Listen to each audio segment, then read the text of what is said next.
Have you ever witnessed a mother slap her own daughter at a family wedding in front of 100 guests? No? So imagine this. You're at your sister's wedding. 200 guests. Judges, lawyers, Boston's elite, all watching. And your mother just handed you a stack of documents on stage, demanding you sign over your $2 million penthouse as a wedding gift to your sister. You say no. And her palm connects with your face so hard your earring flies across the marble floor. That was my reality. March 15th, 2024. They expected me to cry, to apologize, to surrender like I always had. Instead, I picked up my earring, walked out, and made one phone call. 1 hour later, a woman walked into that reception. When my mother saw who it was, she started screaming because the person she told everyone was senile and gone had just arrived with a lawyer and proof of everything she'd been hiding. Before I continue, please like and subscribe, but only if this story truly resonates with you. Now let me take you back 3 years to where this all began. The call came on a Tuesday evening in March 2021. I was sitting in my studio apartment in Somerville, eating leftover pad thai and reviewing blueprints for a client's kitchen renovation, when my grandmother's name lit up my phone screen. "Paige, sweetheart," Eleanor Harrison said, her voice steady as it had always been. "I need to tell you something, and I need you to listen carefully." My grandmother had been a professor at Harvard Law School for 31 years before retiring. She didn't waste words. So when she told me she was updating her will and leaving me the penthouse at 150 Seaport Boulevard, the one she'd purchased in 2015 for $1.8 million, now valued at over $2 million, I set down my chopsticks and listened. "Why me?" I asked. Not because I didn't want it, because I genuinely didn't understand. "Because you're the only one who visits," she said simply. "Every Sunday for 10 years, Paige, while your mother sends Christmas cards and your sister sends nothing at all. You bring me tulips because you remember they're my favorite. You sit with me when I have nothing interesting to say." I felt tears prick my eyes. "Grandma, the paperwork will be finalized next month. Marcus Webb is handling everything. He's been my attorney for 20 years. She paused. "Your mother will not be pleased." That, as it turned out, was the understatement of the decade. The news leaked to my family within weeks. I still don't know how.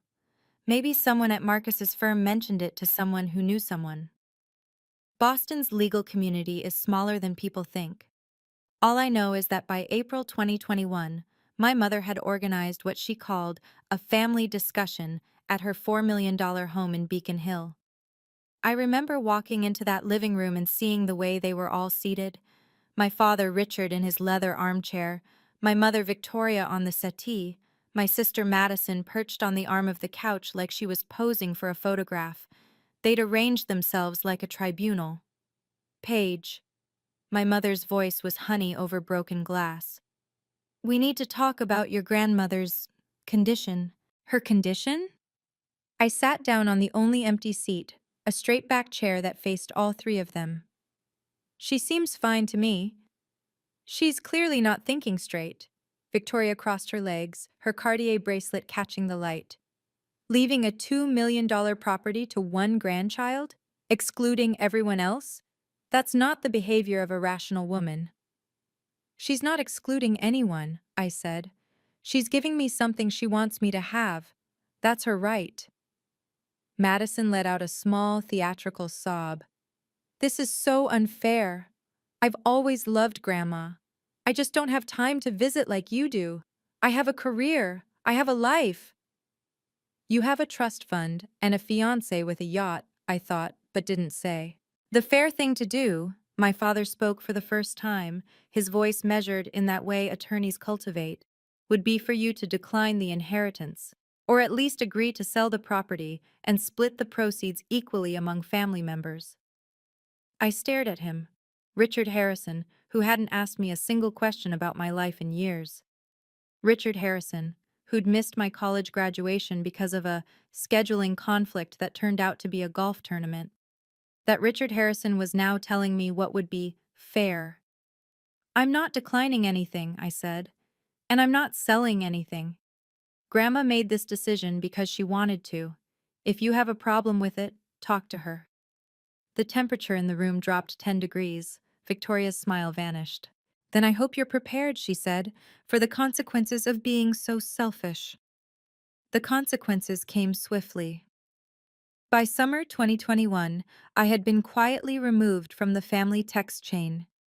I learned about Madison's engagement party through an Instagram post. A photo of her surrounded by our cousins, champagne glasses raised, at a venue I recognized as the Boston Harbor Hotel. The caption read, "Future Mrs. Caldwell," with 3 diamond emojis. No one had told me. No one had invited me. When I asked my mother about it, she said, "Oh, we assumed you wouldn't want to come. You've been so busy with your little decorating business." My little decorating business was a licensed interior design studio with 12 active clients and revenue that had doubled in the past year. But to Victoria Harrison, anything that wasn't a law degree or a wealthy husband was just a hobby. The worst part wasn't the exclusion, it was what came with it. The stories Victoria began telling anyone who would listen. Paige manipulated my mother, I overheard her say at a neighborhood gathering I'd shown up to uninvited. Visited her constantly, turned her against the family. You know how vulnerable elderly people can be. She painted me as a predator, a schemer, the ungrateful daughter who'd exploited a confused old woman for profit. And through all of it, I never once corrected her publicly. I never made a scene.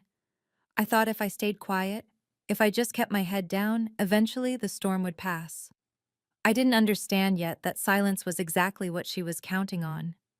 What I also didn't understand was why Grandma Eleanor had moved into Brookhaven Senior Living in late 2021, a luxury facility in Wellesley that cost $12,000 a month.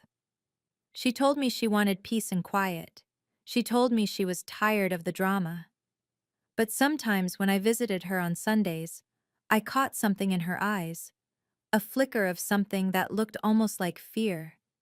"Grandma," I asked once, "did something happen? Between you and Mom?"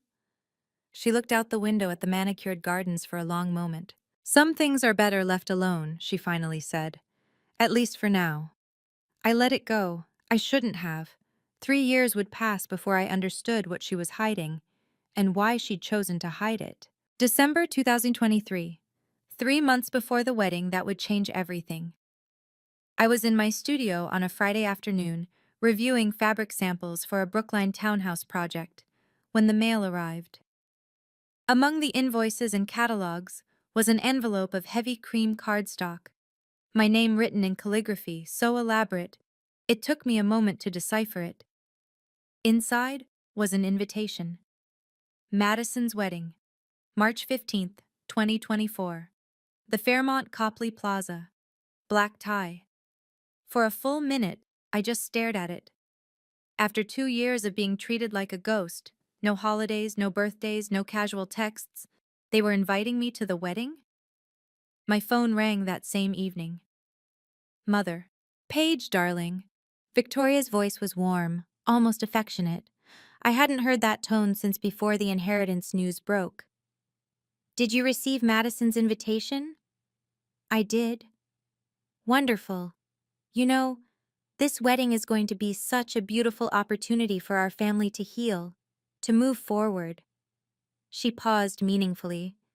"To show everyone that the Harrisons are united." I waited. "I've been thinking," she continued. And there it was, the real reason for the call.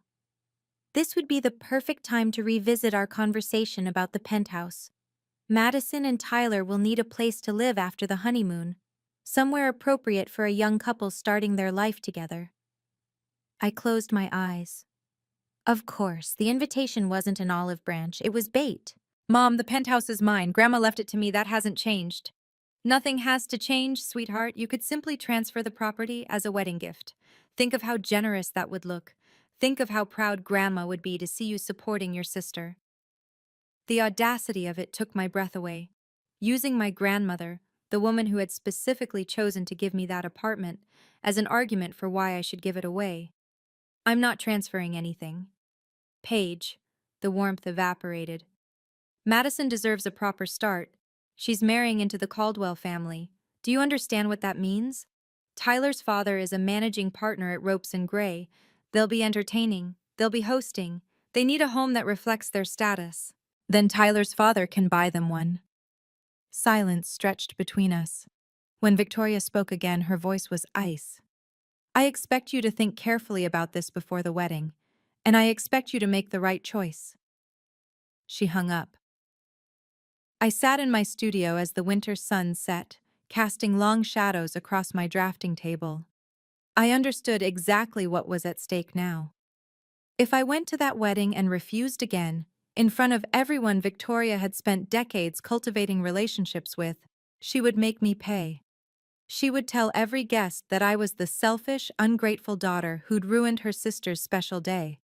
She would weaponize the entire Boston legal establishment against me. My reputation, my business, my future client referrals, so many of which came from word of mouth in exactly those circles.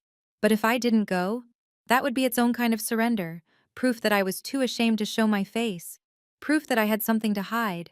I considered skipping it. I really did. But something in me refused. I had done nothing wrong. I had accepted a gift from someone who loved me. I would not be made to feel like a criminal for it. I RSVP'd yes. 1 week before the wedding, my phone rang at 7 in the morning. Grandma Eleanor. Sweetheart, she said, her voice carrying that particular urgency I'd only heard a handful of times in my life. I need you to listen carefully. I'm listening. If something happens at that wedding, and I believe something will, I want you to call Marcus Webb immediately. The number is 617-555-0142. Can you write that down? I grabbed a pen. Grandma, what are you talking about? What's going to happen? Your mother thinks I don't know what she's planning. She forgets that I was practicing law before she was born. Eleanor's voice was steady, but I heard the steel beneath it. I've prepared everything, Paige. Marcus has all the documents. If you need them, they're ready. Documents? What documents? Just remember the number. And remember, she paused, that I love you. Whatever happens, I love you. She hung up before I could ask anything more. I saved Marcus Webb's number in my phone, not understanding why my hands were shaking. I wouldn't understand until I walked through the doors of the Fairmont Copley Plaza and saw what was waiting for me. March 15th, 2024, 5:00 p.m. The Fairmont Copley Plaza rose above Copley Square like a monument to old money and older traditions. I'd driven past it hundreds of times in my life, but walking through those gilded doors as a guest, as a Harrison, felt different. It felt like walking into enemy territory. The ballroom was breathtaking. White orchids cascaded from crystal chandeliers. A 12-piece jazz ensemble played Gershwin in the corner. Waiters in black ties circulated with champagne flutes and canapes on silver trays. Every detail screamed expense, taste, and Victoria Harrison's personal touch. 127 guests. I'd counted the chairs during cocktail hour. Lawyers, doctors, investment bankers, old Boston families whose names appeared on hospital wings and university buildings. These were the people my mother had spent 3 decades impressing. Her audience, her witnesses. I wore a navy blue dress, elegant but not attention-seeking. I had debated for hours about what to wear, knowing that anything too expensive would be called showing off the penthouse money, and anything too simple would be embarrassing the family. In the end, I chose something that simply felt like me. Richard found me near the ice sculpture. A swan, naturally, 10 minutes after I arrived. Paige? My father nodded, his eyes sliding past me like I was a piece of furniture he was trying not to bump into. Glad you could make it. Dad. We stood in silence. After 32 years, we had nothing to say to each other. Madison appeared in a cloud of white tulle and Swarovski crystals, her veil trailing behind her like a promise of the life she'd always believed she deserved. She hugged me, arms circling but not quite touching, the way you'd embrace a stranger at a networking event. Paige, you came. Her smile was camera ready. Perfect teeth, perfect makeup, perfect performance. Of course I came. You're my sister. She pulled back, and her expression shifted. Subtle, calculating. Did you bring the paperwork? I blinked. What paperwork? Mom said you'd have the transfer documents ready by today. Madison's voice was light, almost playful, but her eyes were hard. For the penthouse, our wedding gift. So this was it. They'd already decided among themselves that I would comply. The invitation, the phone call, the reconciliation theater, all of it was just a prelude to this moment. Madison, there are no transfer documents. What do you mean? I mean the penthouse is mine. It's not a gift. It's not up for discussion. Her perfect smile flickered. But Mom said, I don't know what Mom told you. I kept my voice low, steady. But I'm not signing anything. Not today. Not ever. Madison's jaw tightened. For a moment, she looked exactly like Victoria, the same flash of fury barely contained. You know, Tyler and I were planning to move in after the honeymoon. We already told the realtor we wouldn't need the condo in Back Bay.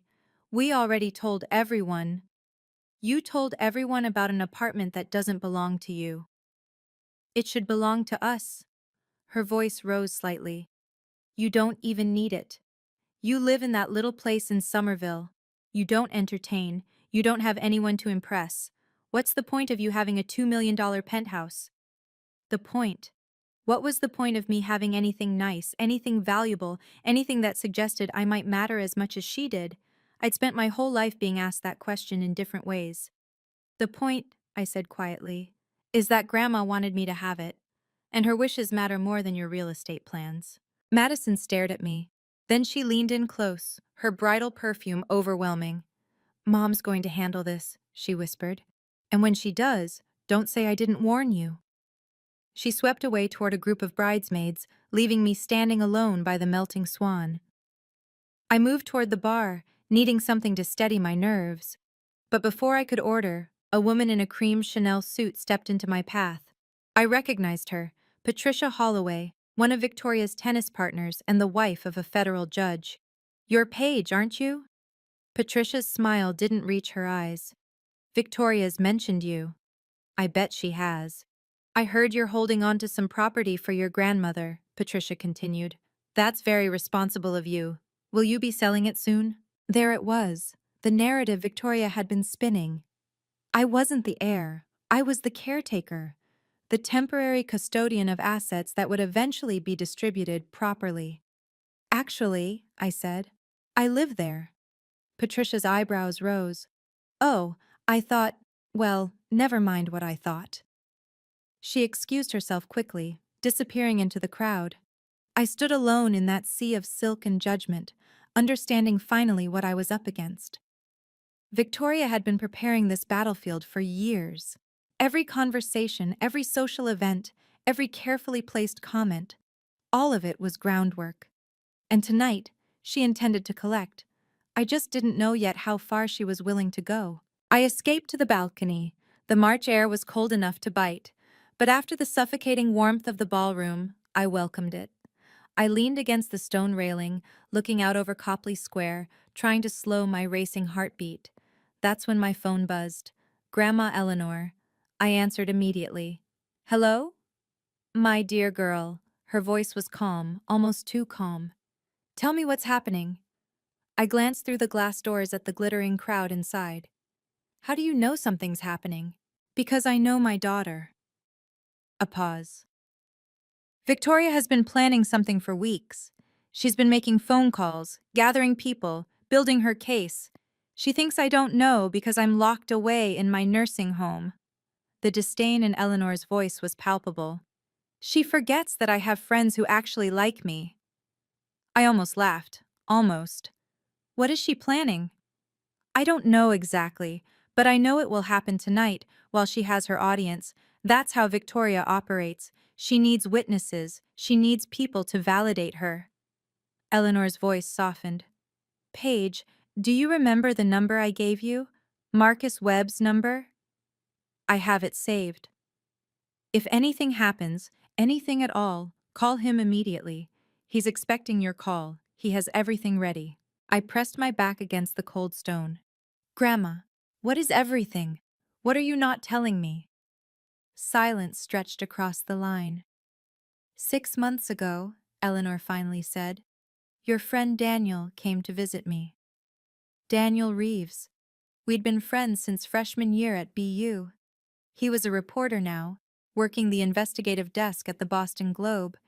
He'd mentioned a few months back that he was looking into some irregular real estate transactions in the area, but I hadn't connected it to anything specific. He came to visit you? Why?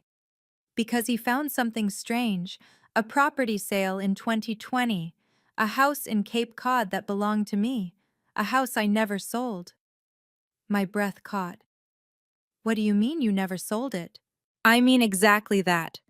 Your mother sold it. For $875,000.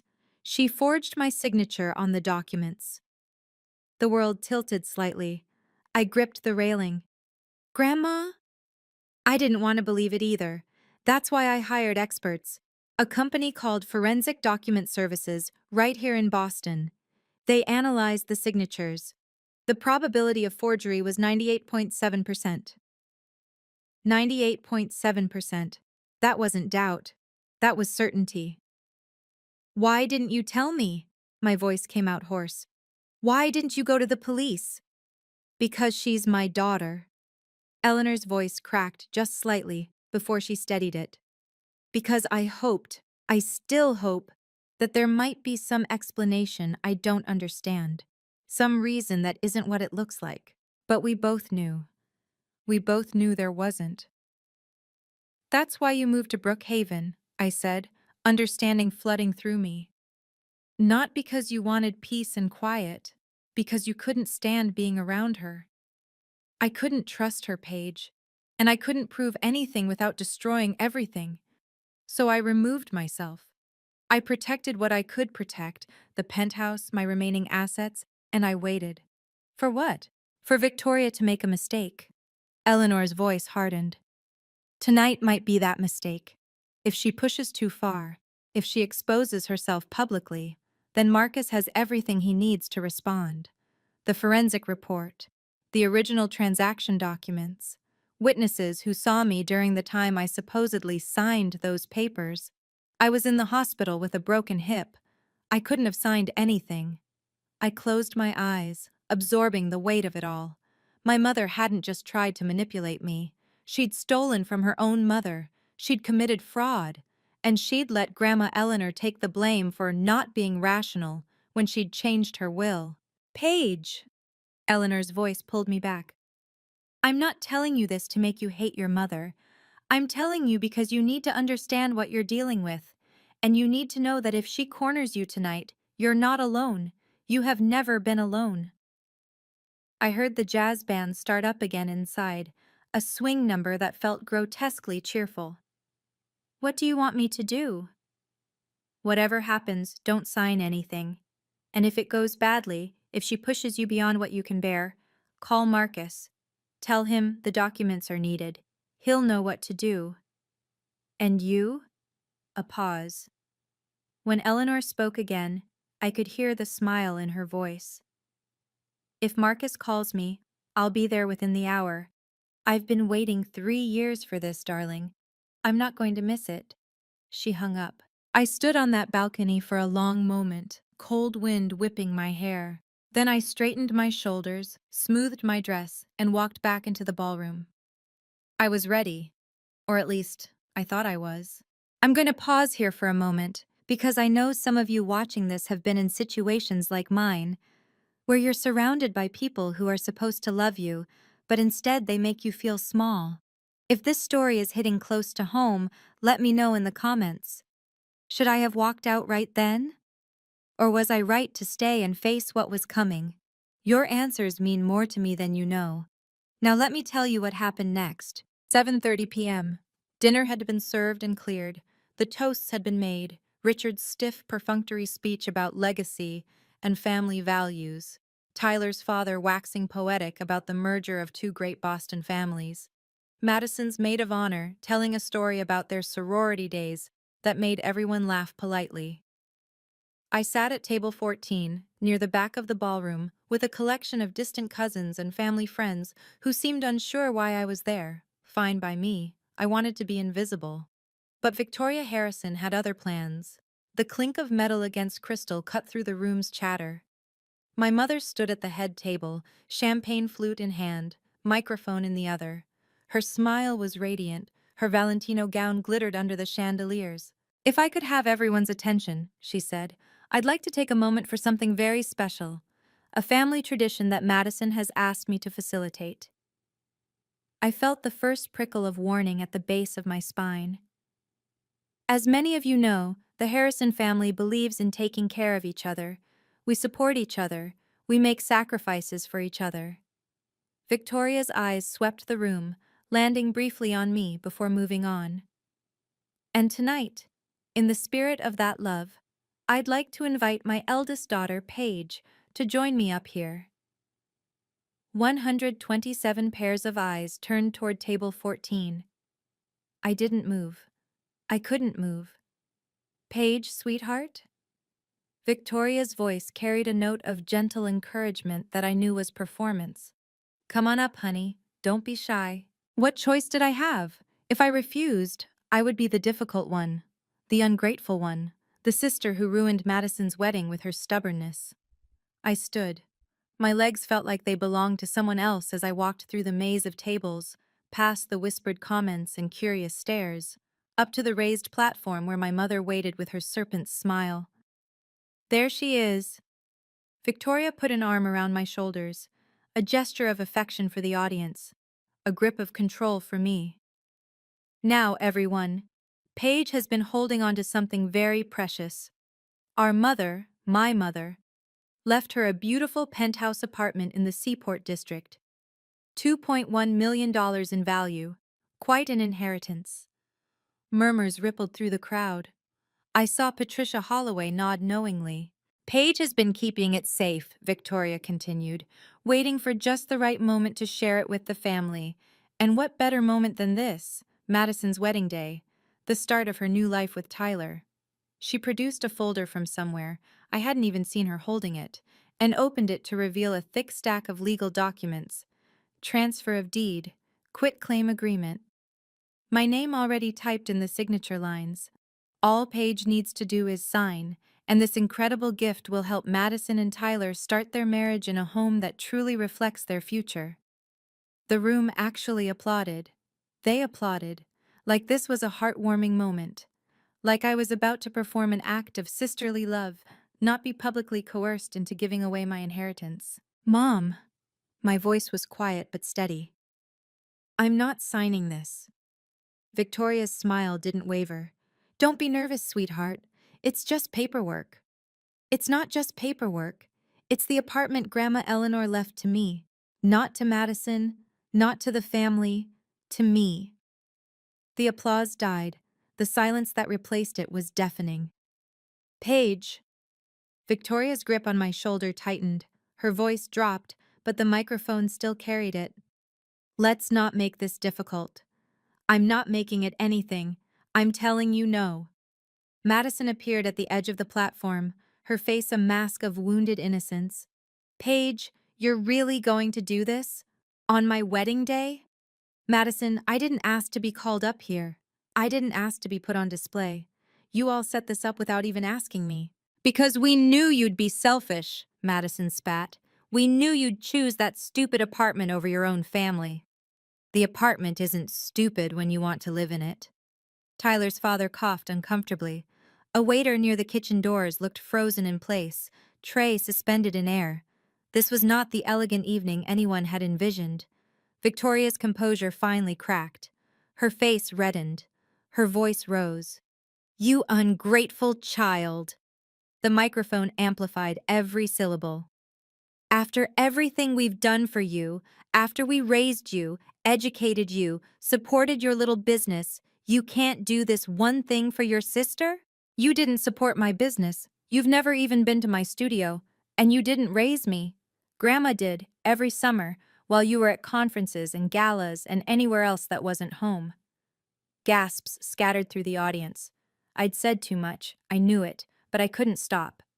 The penthouse is mine because Grandma wanted me to have it, because I was there, because I cared. And no amount of public humiliation is going to change that. Victoria's hand moved so fast I didn't see it coming. The slap connected with my left cheek, hard enough to snap my head sideways. My silver earring, the one Grandma Eleanor had given me for my 30th birthday, flew off my ear and bounced across the marble floor with a sound like a small bell. The room went absolutely silent. For a moment, I stood perfectly still. My cheek burned, my vision blurred. I could feel every eye in that ballroom boring into me, waiting to see what I would do. What I did was breathe. I bent down. I picked up the earring. It was slightly bent, but not broken. I straightened it carefully, methodically, and put it back on my ear. Then I looked at my mother. "That's the last time you touch me," I said. My voice didn't shake. I was proud of that.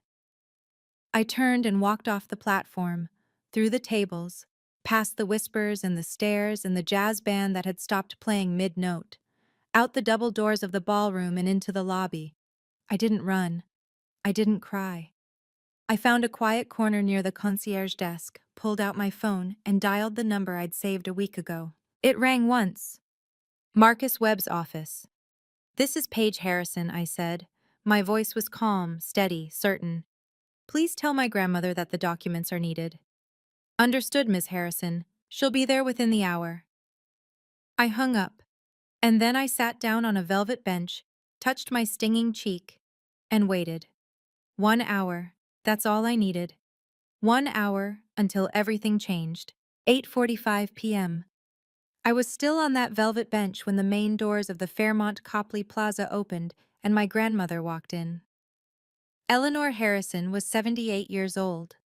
She moved with a cane now, her gait slower than I remembered from my childhood.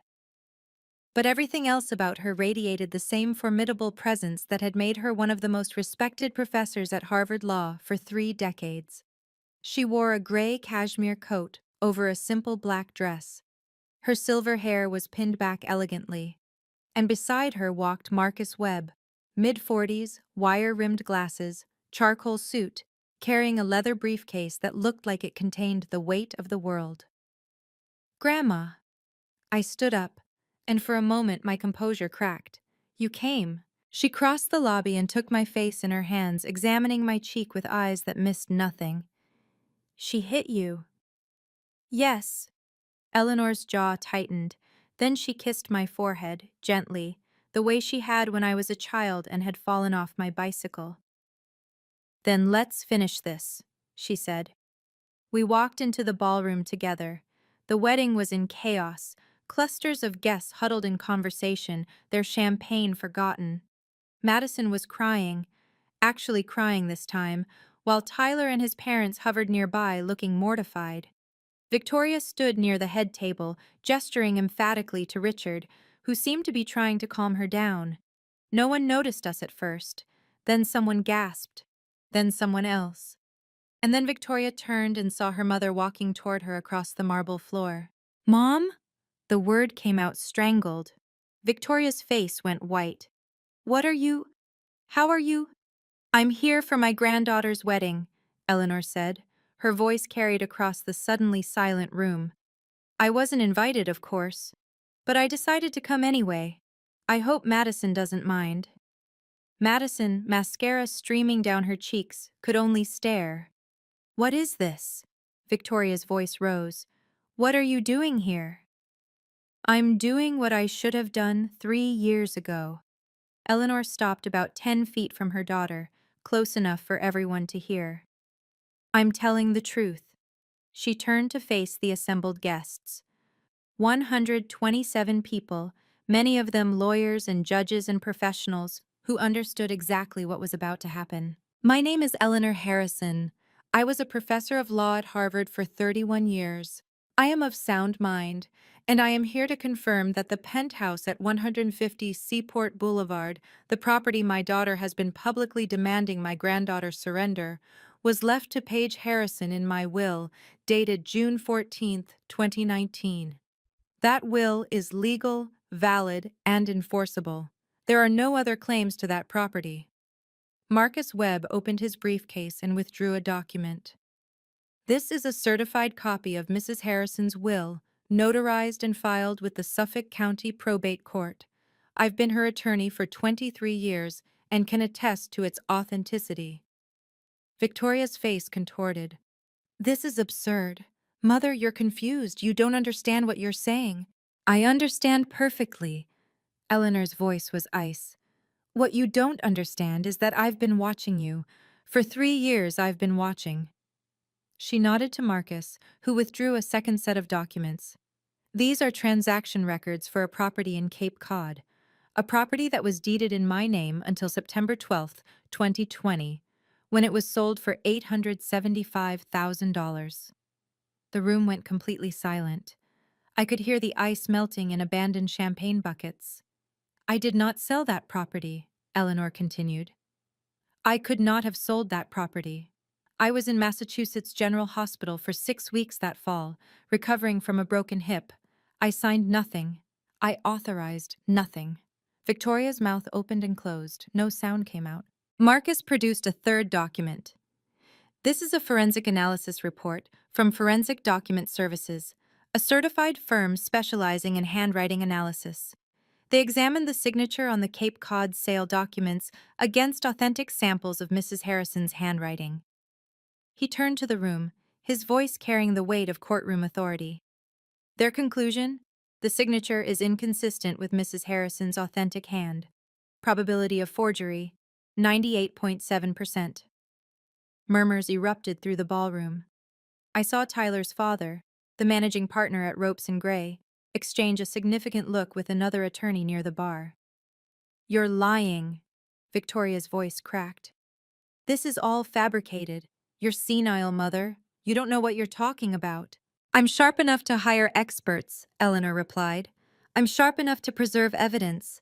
And I'm sharp enough to have forwarded this entire file to the Suffolk County District Attorney's office last week. The color drained completely from Victoria's face. You didn't? Forgery and fraud, Victoria. Up to 5 years in prison under Massachusetts law. Eleanor's voice was almost gentle now, the same tone she'd once used to explain complex legal concepts to first-year students. I didn't want to believe my own daughter could do this. I gave you 3 years to confess, to make it right.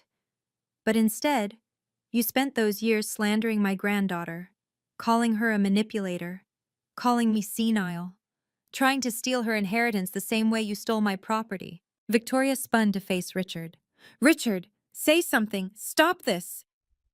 Richard Harrison, who had stood silently through everything, took a step backward. I didn't know, he said. His voice was flat, empty. I didn't know about the Cape Cod house. You signed the transfer, Victoria shrieked. You were there. I signed what you told me to sign. I didn't know it was forged. The room watched in horrified fascination as 35 years of marriage disintegrated in real time. Madison finally spoke, her voice small and broken. Mom? What is Grandma talking about? Victoria didn't answer. She couldn't answer. She stood in the center of her own carefully constructed stage, her perfect wedding, her perfect audience, and everything was falling apart. Eleanor turned to me. Her eyes were tired, sad, but resolute. Paige, I'm sorry you had to find out this way. I'm sorry I waited so long. It's okay, Grandma. I took her hand. I understand. She squeezed my fingers. Then she looked at Victoria one last time. You lost me the day I discovered what you'd done. Tonight, everyone else just got to see the truth. She paused. I hope someday you find it in yourself to take responsibility, but I won't hold my breath. She turned toward the exit. I walked beside her. Behind us, I heard Victoria start screaming. Incoherent denials, accusations, demands that someone do something. I heard Tyler's parents say something sharp and final to Madison. I heard the murmur of the crowd crescendo into a roar of gossip and speculation, but I didn't look back. Not once. I need to pause here for a second. When I walked out of that ballroom with my grandmother, I wasn't thinking about revenge. I wasn't thinking about winning. I was just thinking about how much time we'd lost, and how grateful I was that we still had some left. If you've ever had someone in your life who believed in you when no one else did, drop their name in the comments. They deserve to be celebrated. And if you want to hear how this all played out, make sure you're subscribed. Back to the story. We made it to the lobby before Tyler caught up with us. I heard his footsteps first, the quick, sharp click of expensive dress shoes on marble. I turned, expecting anger, maybe threats. What I saw instead was calculation. Mrs. Harrison, Tyler Caldwell addressed my grandmother directly, not even glancing at me. I think we should talk about this privately. There may be some misunderstandings that can be cleared up. Eleanor regarded him with the same expression she probably used on particularly dim-witted law students. There are no misunderstandings, Mr. Caldwell. But surely the whole Cape Cod situation, families have disputes. Paperwork gets complicated. If we could just sit down with the lawyers.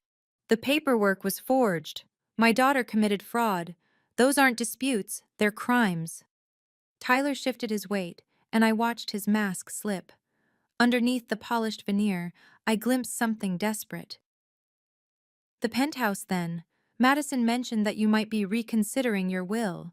Given the circumstances, the wedding, the new family, perhaps there's a way to… Mr. Caldwell.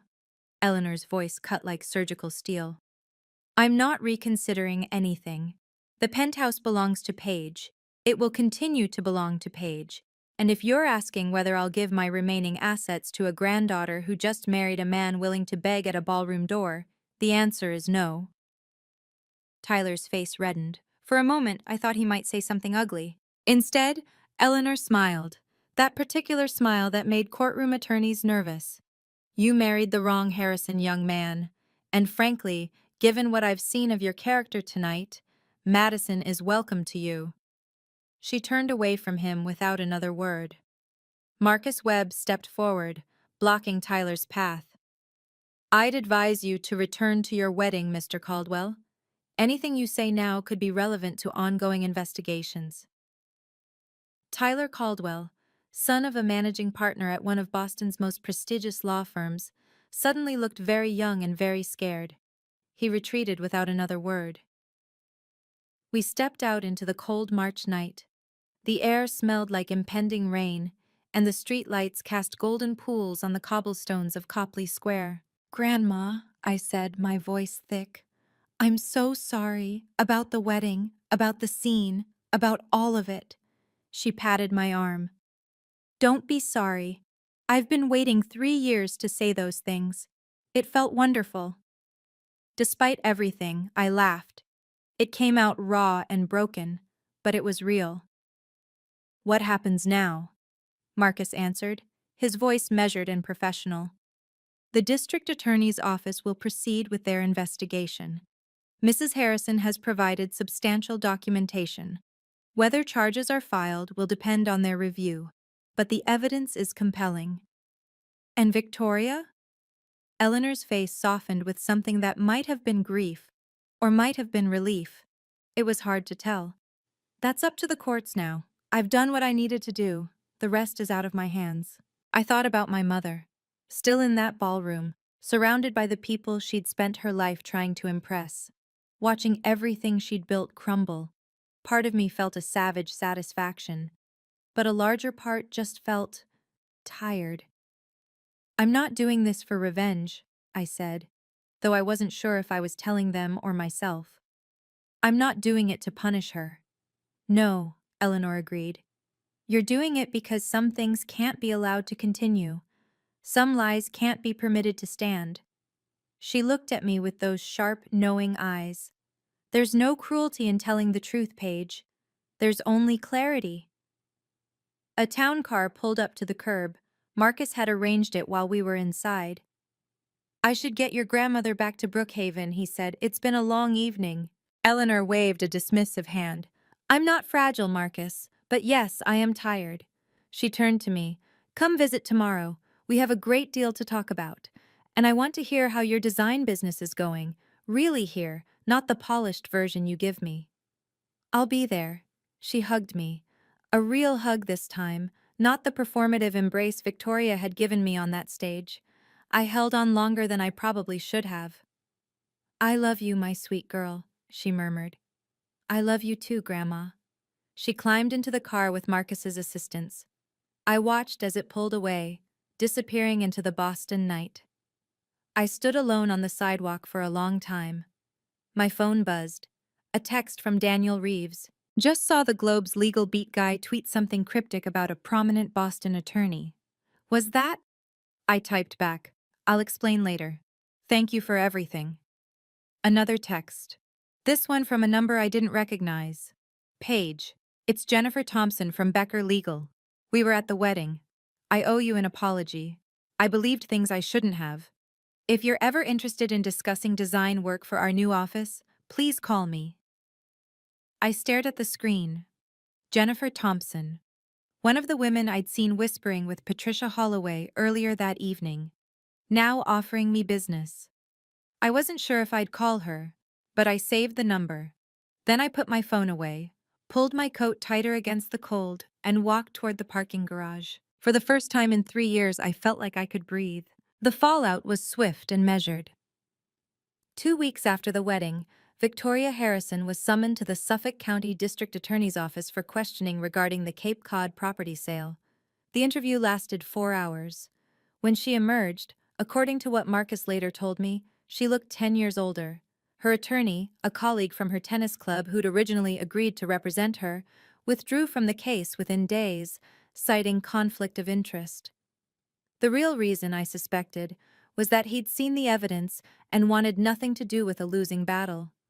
Or perhaps he'd heard from enough mutual friends that continuing to represent Victoria would damage his own standing in Boston's legal community. My father moved to a hotel on March 28th, the Ritz-Carlton, because even in crisis, Richard Harrison maintained appearances. He released a statement through a family friend stating that he was seeking space to process recent revelations and had no prior knowledge of any improper transactions. Whether anyone believed him was another matter. His signature was on the transfer documents alongside Victoria's. Claiming ignorance only worked if people were inclined to give you the benefit of the doubt, and after 30 years of standing silently beside his wife, Richard had used up most of his goodwill. Madison and Tyler postponed their honeymoon indefinitely. I heard from a cousin that Tyler's parents had concerns about the financial entanglement and wanted their son's legal exposure clarified before the couple traveled internationally. The dream of moving into my penthouse was, of course, dead. The social consequences unfolded more quietly, but with devastating precision. On April 3rd, Victoria received an email from Partners for Justice, the charity organization whose annual gala she'd co-chaired for 17 years. The subject line read, "Your invitation status has been updated." The body was brief and corporate. Due to circumstances requiring legal resolution, her involvement in the upcoming gala was under review pending further developments. Translation: she was disinvited. The Boston Bar Association opened an ethics inquiry after 2 attorneys who'd attended the wedding filed formal complaints.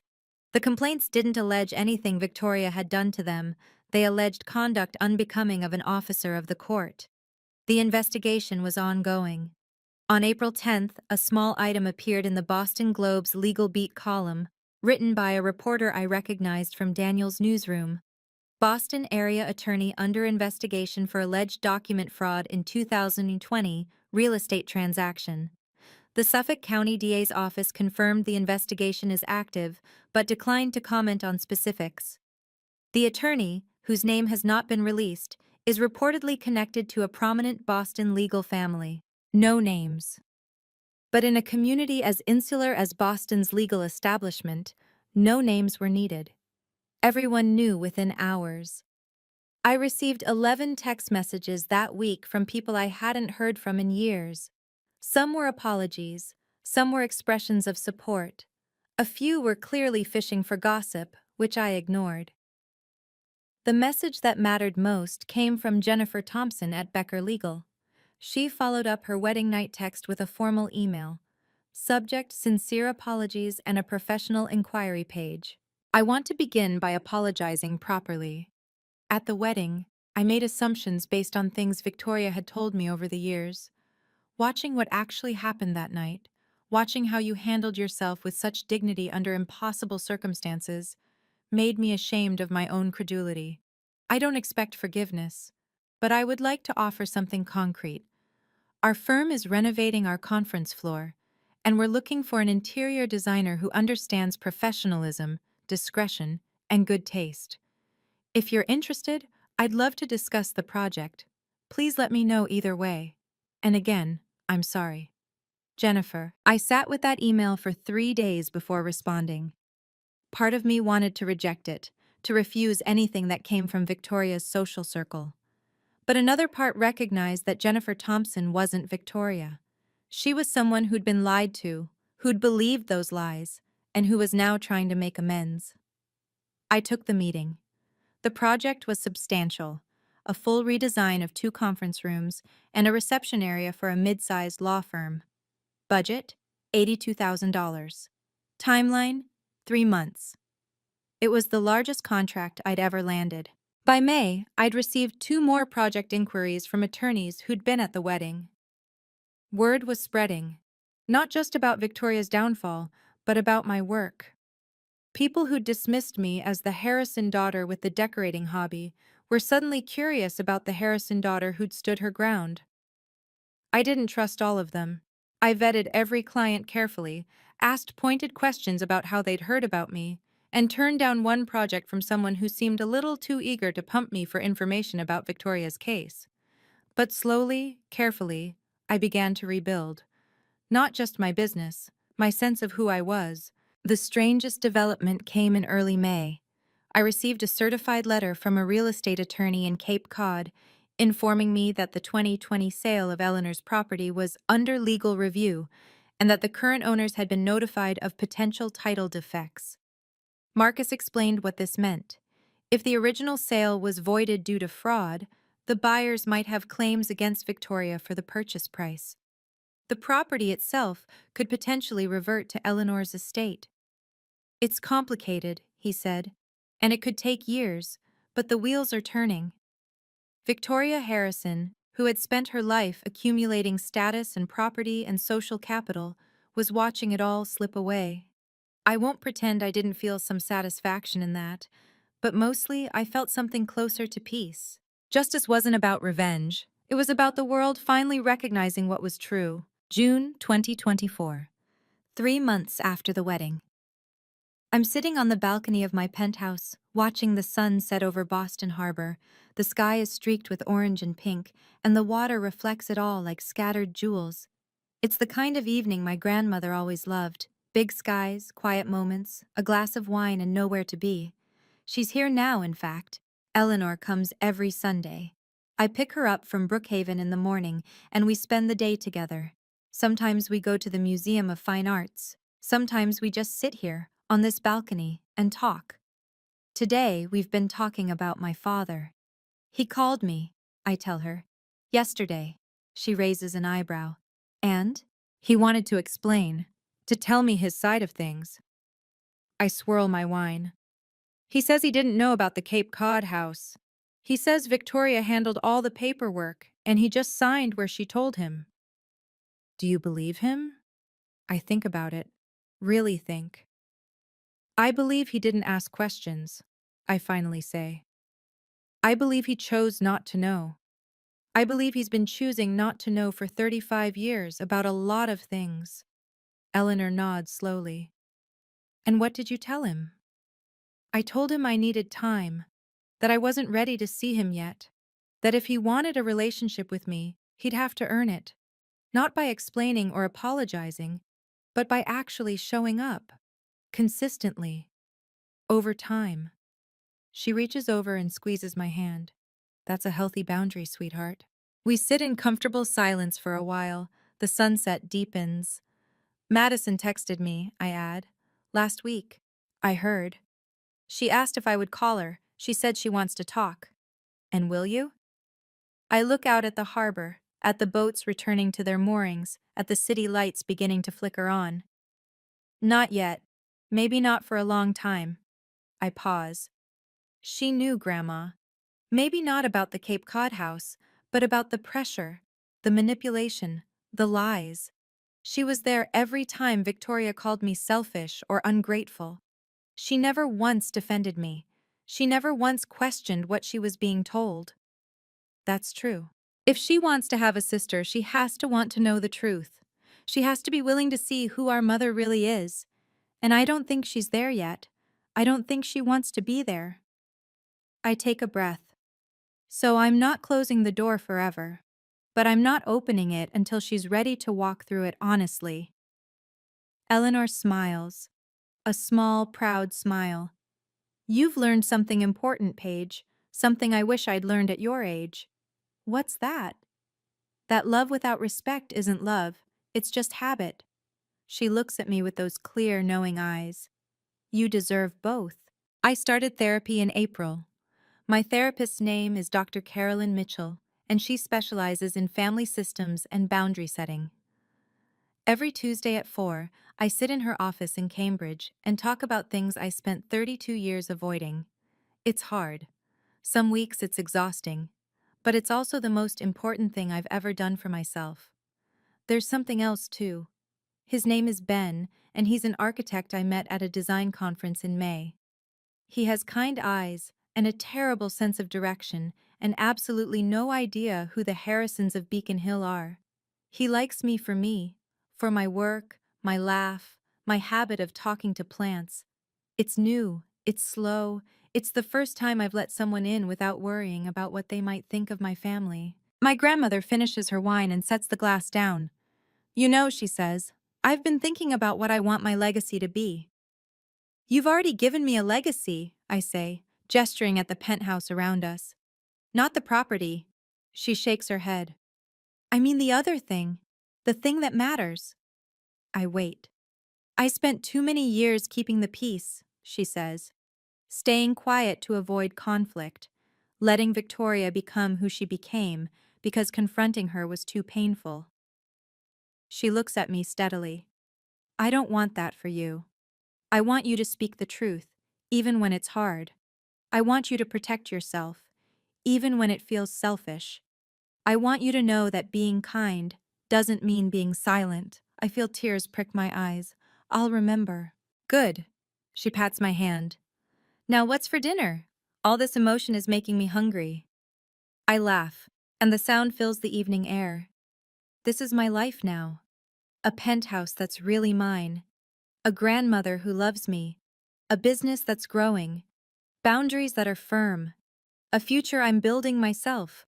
One honest choice at a time. If you're watching this, maybe you're in a situation where your family expects you to sacrifice yourself for their comfort. Maybe you've been told that setting limits is selfish. Maybe you're wondering if you're allowed to want more. You are. You're allowed. Being kind to yourself isn't the opposite of being kind to others. It's the foundation. Thank you for staying until the end. And if this story resonated with you, if it reminded you that you deserve respect, that your boundaries matter, that truth is worth telling, leave a comment. Tell me your story. I want to hear it. Take care of yourselves. Thank you so much for watching my story all the way through. If it helped you remember that you're worthy of respect, that saying no doesn't make you a bad person, then this was worth telling. Please hit that like button and subscribe if you want more stories about boundaries, family, and finding your way. Check the description for more videos like this one. And until next time, remember, protecting your peace is not a crime, it's a necessity. Take care, I'll see you soon.